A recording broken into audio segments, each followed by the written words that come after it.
stood in this room a year ago, your roster was much different, your personnel was much different, and I know we've talked a little bit about that over the last calendar year, but does it hit you as you're here before the draft how much change has taken place?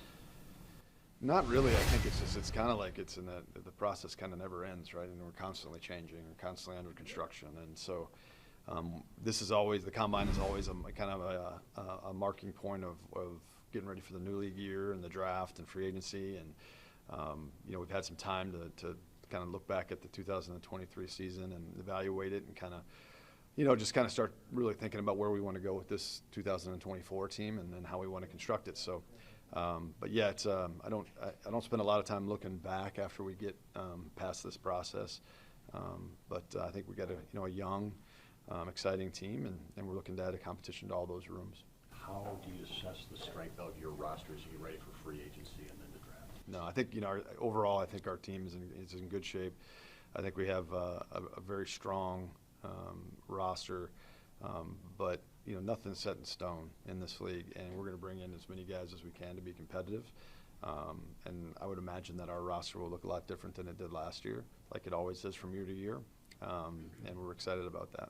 Does that keep people, I don't want to say players necessarily, but people kind of on their toes, knowing how much draft capital you have, how much influx there is likely to be just from year to year? Yeah. I think, I spoke about it earlier, and I do believe that when there's competition in the room, it brings out the best in every player. I think it's hard to be at your best when you're not being pushed to be your best. So I don't know if it's necessarily on their toes, but I know that the more competition we can have in each room, the better we'll be as a football team. I know the free agency, the salary cap number going up as much as it did. How much does that help you and kind of get from where we were a few years ago, coming out of COVID, with now we're going as high, maybe back to where it should be? Yeah. So how much does that help? It's very helpful when it goes up. It can't go high enough, and for me. But at the same time, it's really about the decisions we make moving forward and how we structure some of those things. So, that the news was good to hear, and I think it will help us with some flexibility, and it may alter some decisions that we make and how we go about it. But overall, I think it's not going to really change our approach too much. I love Rob's question, so I'm just going to steal it. How many teams here are looking for a quarterback, and how many of them want what you have going from Favre to Rodgers and now Jordan with a very good year? How has this program done that over and over? Yeah. We've always valued the quarterback position very highly, but so has every other team. And it's such a hard position to play in the National Football League. I think if we've done anything right is that we've always kind of addressed it and drafted guys and brought them in, and then we've also allowed them time before they had to play. I mean, that's one thing that we've done. But there's no magic formula. There's no, just quite frankly, a lot of our scouts doing really, really good hard work and picking right players and coaches that really develop these guys and, put the time and effort into them. And excited for Jordan and where he's going and what he can do in his career.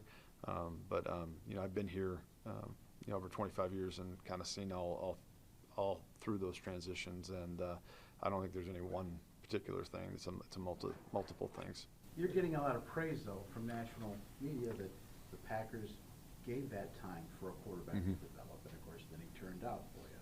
And it's the same thing that Andy did in Kansas City, right? Between Alex Smith and Patrick. I mean, you've got to say that you can't draft that guy and throw him in week one. Yeah, and the one thing we have had, and so did Kansas City, is they had a really good quarterback in-house that a player could come in and learn from, and that's unique. That doesn't happen a lot. So, I think it's exceptionally important position, as everyone knows, and sometimes you have to make some short-term sacrifices for long-term gain, and I know we've always believed in that. Brian, how do you feel about the safeties class in the draft? And if you feel like it's a little sparse, does that mean you'll have to be more aggressive in free agency to address that position? I think it's a good college safety class. Again, we're still getting to know these guys a little bit, and this week is a big part of that. But no, we'll address it any way we can to improve that group. We have some young players coming back we're excited about. But yeah, we'll take each decision, whether it's free agency, whether it's a draft, whether it's waiver claims, things like that, and we'll address it probably in multiple ways. You referenced this week. In your experience, how big is this week in terms of actual final evaluation? Yeah, I wouldn't say it's a huge part of what the process is. You know, no final evaluations are going to be made today or this week, but it's a week of gathering a ton of information. Everyone knows that the medical is probably the most important thing, but it's also a chance for a lot of us to sit and talk with these guys for the very, very first time. You know, our scouts may have seen these guys in the fall, talked to them in the fall, through the spring and some of the All-Star games, but there's some of us that haven't. So it's our chance to really, sit down and really ask them a lot of the questions that, from the information we've gathered all fall and spring, and talk to them about those things, and just really trying to find the right fit for the Green Bay Packers. So this week has always been exceptionally important, and it hasn't really changed. You're making a lot of changes on defense with Jeff coming in. How much did you look at maybe his college tape and things you like to do for his scheme, and then obviously apply conversations that you had with him, and then kind of how do you approach that? Yeah, not really looking at any of the college tape of what he's done at Boston College. It was more just the conversations about what he saw in our roster and where he wanted to take it, and those will continue on. As he gets to know our players better and better, I'm sure a lot of his thoughts are going to evolve, and especially once he gets his hands on them and has a chance to be with them and work with them. But from my end of it, it's just really a supportive role, and making sure that we have everything we need to play the way that we want to play. So the coaches aren't here this year again. I mean, talk about that decision. Mm-hmm. And can those guys dip in with a Zoom call during an interview this week? Not this week. We don't have any cameras in our interview rooms or anything like that. I think the one thing that COVID taught us with the Zoom was that how much more quality time that we can spend with the player, doing it that way than the 15 minutes sometimes you get here. So I think and you've seen a lot of staffs around the National Football League kind of go to this model where the coaches are maximizing their time, I think, in the best way possible. They're still going to be heavily involved with, getting to know these guys and helping us with the decisions that we need to make. But particularly with the new defensive staff and some of the things we're going through, I think, Matt just thought maximizing his time back in Green Bay was going to be the most important thing. So those 30-player interviews you get, those 45. 45? Are you talking about the ones in Green Bay or the ones? The ones that are coming up Yeah. between the draft. Oh, gotcha, the 30. That's Gotcha. a key change, right? As far as key change and how we've From always. what you did before COVID. Oh. Coaches always coming down here for interviews. Yeah, so we've always had the 30 visits where you can bring a guy in, and those are really, really important for a number of reasons. Everybody attacks it a little bit different. Ted loved to bring in the undrafted guys that the guys that were not at the combine to get medicals on them, and that's part of it. But I also think it's we usually kind of use that for guys that maybe we just have some final questions that we're going to need more time to spend with them and get to know them just a little bit better. So. The 30 visits, and you wish you could have more, and that would be great, but they're important. It's tough on the players, particularly guys that might have to go to 15, 16, 17 teams. That's a tough stretch there for them right before rookie minicamp, so it's hard on them. But at the same time, it's really important for us to get to know the guy.